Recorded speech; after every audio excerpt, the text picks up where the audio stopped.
என் அன்பு குழந்தையே, நீ தீர்க்காயுளோடு வாழ நான் ஒரு பூஜை செய்கின்றேன் மகளே. சீக்கிரம் என்னை தொடு. உன்னுடைய பெயரையும் அதில் நான் சேர்த்து கொண்டிருக்கிறேன். நான் உன்னோட பெயரை மட்டுமல்ல, உன் குடும்பத்தின் பெயரையும் அதில் நீ எழுதிவிட்டு போ. முழுமையாக கேள். உனக்காக நான் தீர்க்காயுள் பூஜை செய்கின்றேன்.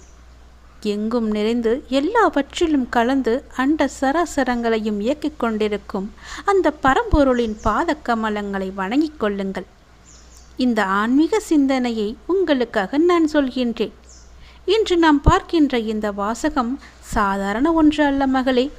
நீ தீர்க்காயுளோடு வாழ நான் பூஜை செய்கிறேன் என்று அந்த ஈசனே இறங்கி வந்து சொல்வதாக அமைந்த வரிகள் இது.